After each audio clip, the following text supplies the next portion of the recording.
Hey everyone, welcome back. Let me describe a scenario that might feel familiar. You're in a relationship or close connection with someone, and suddenly, without warning or explanation, they go completely silent. No response to texts, no acknowledgement of your presence, no communication whatsoever. And the worst part? You have no idea what you did wrong. You're left anxious, confused, desperately trying to figure out what happened and how to fix it. You might even find yourself apologizing for things you did not do just to make the painful silence stop. If you've experienced this, you've been subjected to one of the most insidious forms of psychological abuse, the silent treatment. And here's what most people don't understand. This isn't just someone being immature or needing space. This is a calculated manipulation tactic designed to control you, punish you, and break down your psychological defenses. Today, I'm exposing exactly why the silent treatment is classified as abuse, how it damages your brain, and most importantly, the 7 strategic methods to completely destroy its power over you. By the end of this video, you'll never be controlled by someone's silence again. Let's break this down. Before we dive in, if this is resonating with you, hit that like button right now. Subscribe to the channel and turn on notifications because this information can genuinely protect you from psychological manipulation. And drop a comment. Have you experienced the silent treatment? How did it make you feel? Let's talk about it. Now, let's get into why this is abuse. First, we need to establish something clearly. The silent treatment is not the same as taking space or needing time to cool down. There's a critical difference. Healthy space sounds like this. I'm feeling overwhelmed right now, and I need some time to process my thoughts. Can we talk about this tomorrow? That's communication. That's setting a boundary. That's mature conflict management.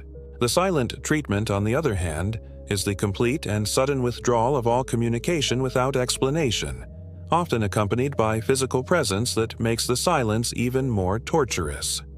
It's designed to punish, not to process. Now let's talk about why mental health professionals classify this as psychological abuse. Research using brain imaging technology has shown that when people experience social rejection or the silent treatment, the same areas of the brain activate as when they experience physical pain. Specifically, the anterior cingulate cortex and the insula light up. This isn't metaphorical pain. This is your brain processing actual distress in the same neural pathways used for physical injury. Studies have also shown that the silent treatment triggers the same stress response as other forms of abuse. Cortisol levels spike. Blood pressure increases. The body enters fight or flight mode. And if it continues long enough, it can lead to anxiety, depression, and trauma responses. So when someone tells you they're just not talking to you and to stop being so sensitive, understand that your brain is literally experiencing this as a threat to your survival. Your distress is not an overreaction. It's a normal biological response to psychological abuse. Here's why manipulators use the silent treatment so frequently. It's incredibly effective and deniable. They can claim they just needed space, they weren't feeling social, they had nothing to say. They can make you look crazy for being upset about their silence. And meanwhile, they've punished you without having to take any responsibility for abuse. It's the perfect manipulation tactic for people who want control without accountability. So let's break down exactly how to destroy its power. Strategy number 1. Refuse to chase, beg, or pursue resolution. This is the most critical countermove and the hardest one to implement because everything in you wants to fix whatever caused the silence. But here's what you need to understand. When someone gives you the silent treatment, they're setting up a power dynamic where you must come to them, submit to their frame, and accept that they control when communication resumes.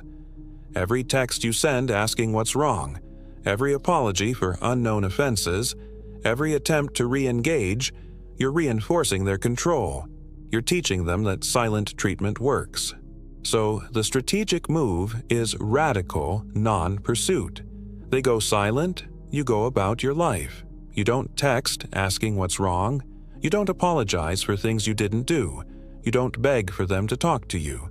You simply continue living as if their silence doesn't control you, because it doesn't unless you let it. Now, I can already hear the objection. But what if they never come back? What if the relationship ends? Here's the harsh truth. If someone is willing to end a relationship rather than communicate like an adult, that relationship was already over. You're not losing something valuable. You're discovering someone's true character and protecting yourself from ongoing abuse. When you refuse to chase, one of two things happens. Either the silent treatment giver realizes their tactic isn't working and they're forced to actually communicate, or they continue the silence and you've effectively ended a toxic dynamic. Both outcomes are wins. Here's the psychology behind why this works.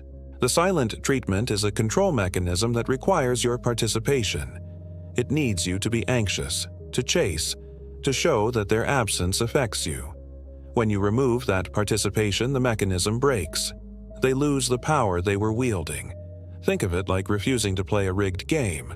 They've set up rules where they win and you lose no matter what. So you simply don't play. You don't engage with their rules. You establish your own frame where you don't accept psychological abuse as a form of communication. Practically, this looks like they stop responding to your texts. You stop sending texts. They ignore you in person. You continue your activities without trying to engage them. They give you cold shoulder. You remain warm to yourself and others without seeking their warmth. You're not being cold back. You're not punishing them. You're simply refusing to participate in an abusive dynamic. You're living your life as someone who deserves basic communication and won't accept less. Strategy number 2. Name the behavior explicitly when they eventually engage. Here's what usually happens after you refuse to chase. Eventually, they'll re-engage. They'll act like nothing happened. They'll be friendly or even loving as if the silent treatment never occurred. This is hoovering or the reset button. And most people, so relieved the painful silence is over, just accept it and move on. This is a critical mistake.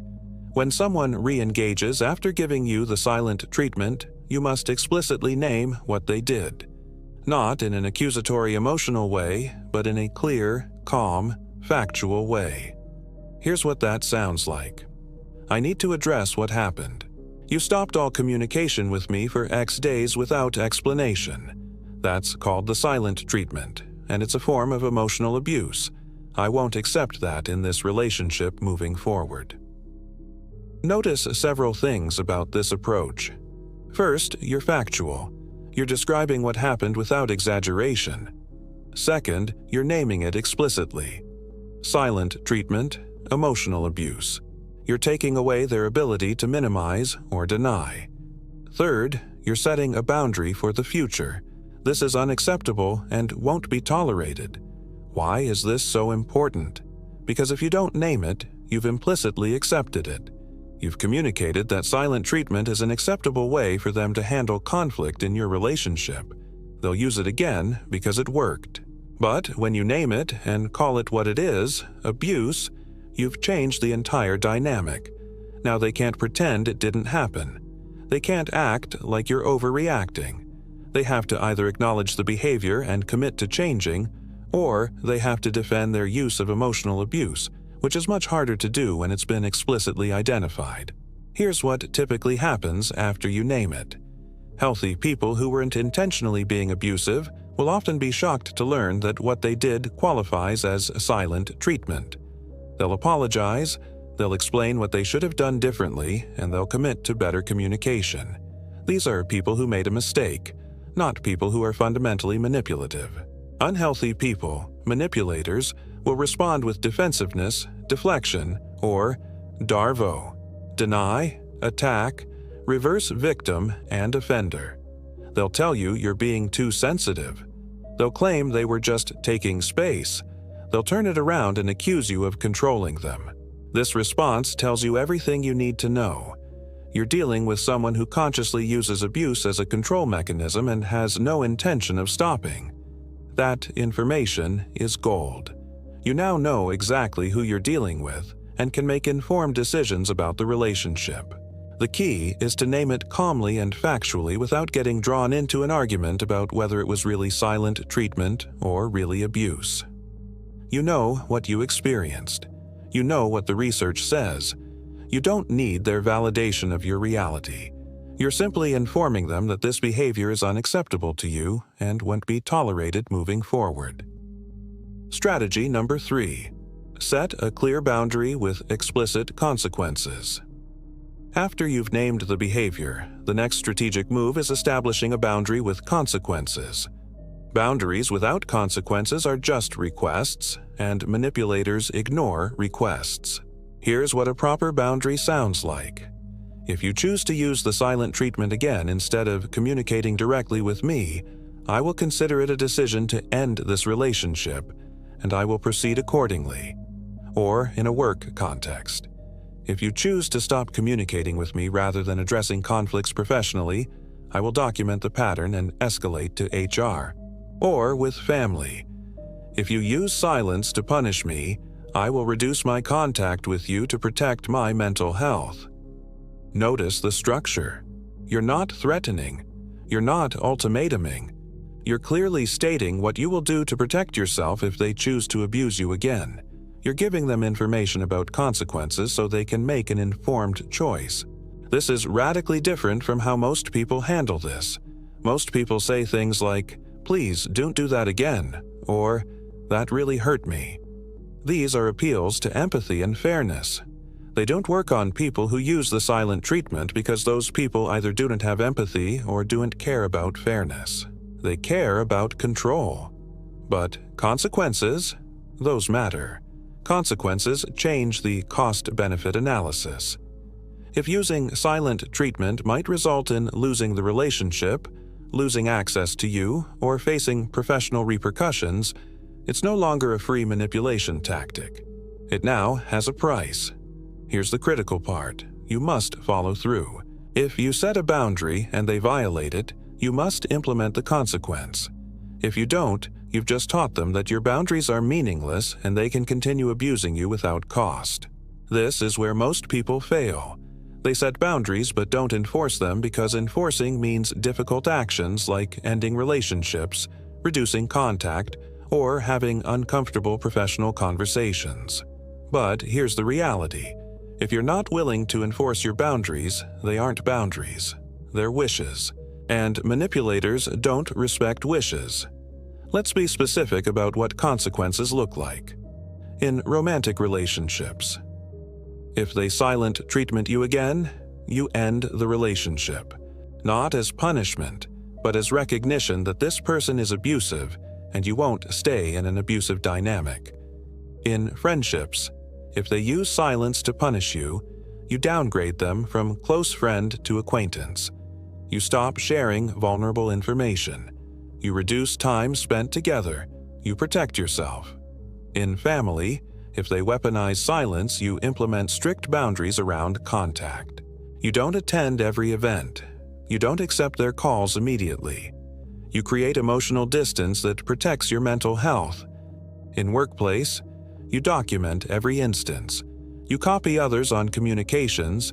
You escalate through proper channels. You create a paper trail that protects you legally. The goal isn't punishment. The goal is protection and accountability.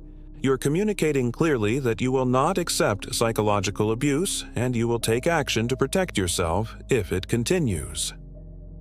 Strategy number 4. Fill the silence with your own life and purpose. Here's a psychological reality. The silent treatment causes pain primarily through the vacuum it creates. Your mind fixates on the absence, the unanswered questions, the uncertainty. You become hypervigilant, checking your phone constantly, analyzing every possible thing you might have done wrong, unable to focus on anything else. This is exactly what the manipulator wants. Your entire mental and emotional bandwidth consumed by them even in their absence. The strategic countermove is to refuse to leave that vacuum. You deliberately fill the space their silence created with things that matter to you. You engage more deeply with hobbies, work, friendships, personal development, anything that gives you purpose and joy. You're not doing this to make them jealous or to show them you don't care. You're doing this because it's psychologically protective. When your life is full and purposeful, their absence doesn't create a void. There's no vacuum for your anxiety to fill. Practically, this means they go silent. You don't sit home catastrophizing. You make plans with friends. You start that project you've been putting off. You engage in activities that energize you. They're giving you cold shoulder. You don't reorganize your life around trying to warm them up. You continue living fully. They're withholding attention. You find attention and connection in healthy places. Here's why this is so powerful. It breaks the punishment mechanism. The silent treatment only punishes you if you experience their absence as deprivation. If you're living fully without them, there's no deprivation. There's no punishment. There's just someone being immature while you live your life. This also protects you psychologically from the damage that rumination causes. When you're actively engaged in purposeful activity, your brain doesn't have the bandwidth to obsess over what you might have done wrong or how to fix things. You're not suppressing or avoiding. You're simply choosing to focus your mental energy on things that actually deserve it. There's also a beautiful side effect. When you fill your life with purpose and meaning, you often realize how little you actually need the person who's giving you the silent treatment. You might discover that your life is actually better without the drama and manipulation. You might recognize that you've been accepting crumbs of connection from someone when you deserve full meals. This realization often leads to the healthiest outcome, choosing to leave a toxic dynamic not out of anger but out of clarity. You see clearly that this person adds nothing positive to your life and subtracts your peace, and you make the rational decision to remove them from your life permanently. But even if you don't reach that conclusion, the act of filling your life with purpose protects you from the worst psychological effects of the silent treatment. You're not left empty, anxious, and desperate. You're full, purposeful, and moving forward with or without them. Strategy number 5. Use their silence to observe their character, not to question yours. Here's one of the most damaging aspects of the silent treatment. It makes you question yourself. You start thinking, what did I do wrong? What's wrong with me? Why am I not worth talking to? You internalize their abuse as evidence of your inadequacy. This is exactly what the manipulator wants. They want you focused on your supposed flaws rather than their abusive behavior. The strategic reframe is powerful. Use their silence as an opportunity to observe their character, not to question yours. Their choice to use silent treatment tells you nothing about your worth and everything about their emotional maturity, communication skills, and potential for abuse. Let's break down what silent treatment reveals about someone. First, poor emotional regulation. Adults who are emotionally mature can feel upset and still communicate. They can say, "I'm angry with you about X, and I need time to calm down before we discuss it." Silent treatment users can't or won't do this. They let their emotions control their behavior completely. Second, manipulative tendencies. Healthy people don't weaponize withdrawal. They don't punish with silence. If someone uses silence as punishment, they're showing you they're willing to manipulate to control. That's character information. Third, lack of empathy or disregard for your well-being. They know the silent treatment causes you pain. If they cared about your well-being, they wouldn't do something they know hurts you. Their willingness to cause you psychological pain reveals how little they value your emotional health. Fourth, conflict avoidance or conflict escalation. Either they're too cowardly to address issues directly, or they're deliberately escalating by making resolution impossible. Both are problems. Fifth, potential for other abusive behaviors. Silent treatment rarely exists in isolation. People who use this tactic often use other manipulation and control tactics. This is early warning of broader toxicity. When you reframe their silence as character information about them rather than reflection on you, it changes everything. You stop asking, "What's wrong with me?" and start observing, "What does this reveal about them?" You stop trying to fix yourself and start evaluating whether this person is healthy enough to be in your life. This shift is psychologically protective because it prevents you from internalizing abuse as evidence of your worthlessness. You maintain your self-esteem and clarity while gathering important information about who you're dealing with. Practically, this means keeping a mental or written note of patterns. First time they use silent treatment. Note what preceded it and how long it lasted. Second time. Note the pattern. What triggers it? How do they eventually re-engage? Third time. You have enough data to recognize this is who they are, not an isolated incident. At this point, you're no longer questioning yourself. You're making an informed decision about whether you want someone with this character in your life. Most people who implement this reframe discover something liberating. The problem was never them. The problem was always the other person's inability or unwillingness to communicate like a healthy adult. That realization is freedom. Strategy number 6. Create consequences through strategic detachment. This strategy is about making the silent treatment cost the person using it, not through revenge or punishment, but through natural withdrawal of your investment in them. Here's how this works. Most people who use the silent treatment expect to be able to turn communication on and off like a faucet. They expect that when they're ready to engage again, you'll be right there, fully invested as if nothing happened. Strategic detachment means you don't allow that. Each time someone uses the silent treatment on you, you permanently reduce your emotional investment in them. Not out of spite, but out of rational self-protection. You recognize that this person is not safe for deep connection, so you stop offering deep connection. Practically, this looks like downgrading the relationship. They used to be someone you'd call with good news. Now they're not. They used to be someone you'd make time for. Now your schedule is busy. They used to get vulnerable access to your inner world. Now they get surface-level politeness. You're not being cruel. You're not giving them the silent treatment back.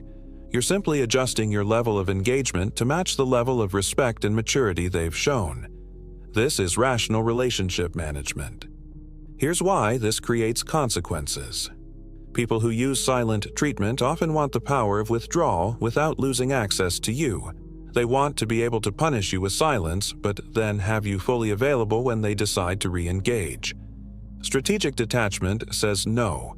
You can withdraw, but when you return, the relationship you return to is different. It's less intimate, less invested, less available. Over time, if they continue using silent treatment, they find themselves increasingly isolated from you. Not because you're punishing them, but because you're rationally protecting yourself from someone who repeatedly hurts you. This is especially effective with people who use silent treatment manipulatively rather than just immaturely. Manipulators need your attention and investment. That's what makes their manipulation work.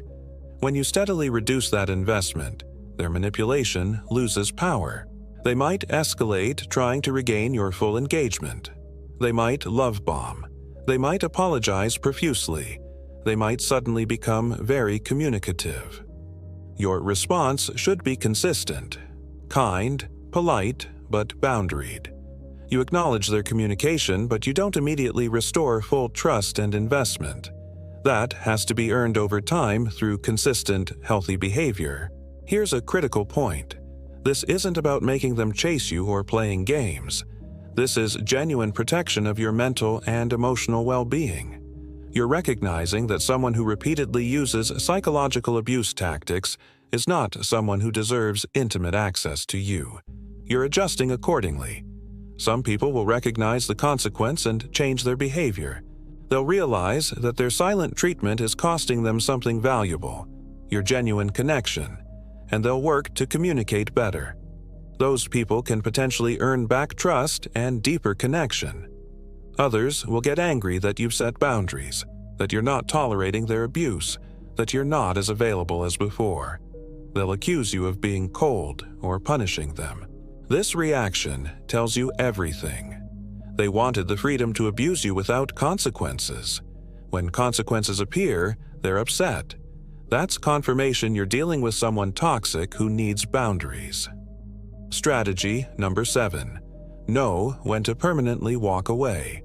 This is the most important strategy and the one most people resist the longest. There comes a point where the strategic response to the silent treatment is not to counter it, not to set boundaries, not to try to fix it. It's to recognize that this person is fundamentally toxic and remove them from your life entirely. Here's how to know you've reached that point. If someone has used the silent treatment multiple times despite you naming it, setting boundaries, and implementing consequences, they're telling you who they are. Believe them. If after you've explained that silent treatment is abuse and set clear boundaries, they continue to do it, they're consciously choosing to abuse you. That's not someone who deserves access to your life. If the silent treatment is part of a broader pattern of manipulation, control, or emotional abuse, you're not dealing with someone who needs education about healthy communication. You're dealing with someone who is fundamentally abusive. If you find yourself constantly walking on eggshells trying not to trigger their silent treatment, you're already in an abusive dynamic. The solution isn't to try harder, it's to leave. If the thought of them giving you the silent treatment again causes you significant anxiety or dread, that's your body telling you this relationship is psychologically harmful. Listen to that. Here's the hard truth most people don't want to hear. You cannot fix someone who uses the silent treatment as manipulation. You cannot love them into communication. You cannot be patient enough that they'll suddenly start treating you well. If they're using silent treatment deliberately as control, they know exactly what they're doing, and they're choosing to do it. Your only power is to remove yourself from the dynamic entirely. Walking away looks different depending on the relationship. In romantic relationships, end it clearly and firmly. Don't accept breadcrumbs or hoovering attempts. Don't stay friends. Make a clean break and stick to it. In friendships, phase them out. Reduce contact to 0. Stop accepting invitations. Stop initiating. Let the friendship naturally die. In family, establish strict limited contact or no contact depending on severity. You don't owe anyone access to you just because you're related. Protect your mental health above obligation. In workplace, if possible, change teams or jobs. If not, maintain strictly professional contact, document everything, and never let them have personal access to you. Here's what makes walking away strategic rather than reactive. You're not leaving in anger or as punishment. You're making a rational decision that this person is psychologically harmful to you, and you're choosing your well-being over a toxic connection. You're recognizing that some people cannot or will not change, and you're refusing to sacrifice your mental health waiting for a transformation that will never come. There's often grief in this decision. You might grieve the relationship you wished you had. You might grieve the potential you saw in them. You might grieve the time you invested. All of that is valid, but grief doesn't mean you made the wrong choice. It means you're human and you cared. The most powerful thing you can do when someone uses the silent treatment as abuse is to give them permanent silence by removing yourself from their life. Not as revenge, but as the ultimate boundary. You're communicating through action that you will not be psychologically abused and you will protect yourself by any means necessary, including ending relationships with people who harm you. So, there you have it. 7 strategic methods to destroy the power of the silent treatment. Refuse to chase. Name the behavior explicitly. Set clear boundaries with consequences. Fill the silence with your own purpose. Use their silence to observe their character, not question yours. Create consequences through strategic detachment. And know when to permanently walk away. These aren't just coping mechanisms. These are power moves that completely shift the dynamic. The silent treatment only works if you participate in the dynamic it creates. If you refuse to be controlled by someone's silence, if you refuse to accept psychological abuse as normal communication, if you refuse to stay in relationships with people who repeatedly harm you, the tactic loses all power. Here's what I want you to really understand. You deserve to be in relationships where people communicate with you even when it's difficult. You deserve partners, friends, and family who don't weaponize silence. You deserve connections where conflict is handled with words, not psychological torture. If someone can't give you that basic level of respect and maturity, they don't deserve access to you. Period. The silent treatment is abuse. Don't let anyone minimize it. Don't let anyone tell you you're too sensitive.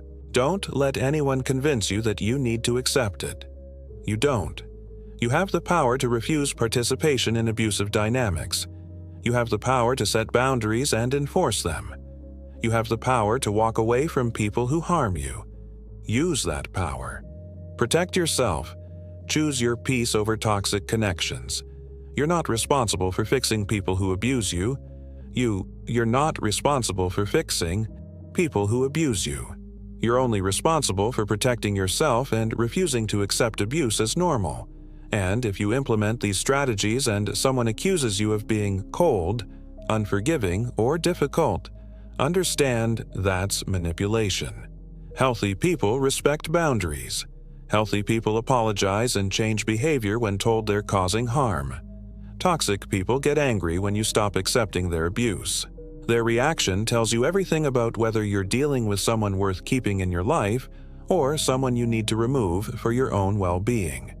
If this video gave you clarity about the silent treatment and how to handle it, do me a favor. Hit that like button right now. Share this with someone who's being subjected to the silent treatment and needs these strategies. And subscribe to this channel because we're going to continue exposing manipulation tactics, psychological abuse, and protection strategies you won't find anywhere else. Drop a comment below and tell me, have you experienced the silent treatment? Which of these 7 strategies are you going to implement? Be specific. Naming your strategy creates accountability and commitment. And if you want to go deeper on related topics, I'm linking videos in the description about stonewalling, narcissistic punishment tactics, and how to leave toxic relationships safely. Here's your action step for this week. If someone is currently giving you the silent treatment, implement strategy number 1 right now. Stop chasing, stop texting, stop trying to fix it, live your life fully. Watch what happens. Either they'll be forced to communicate like an adult, or they'll reveal themselves as someone not worth your energy.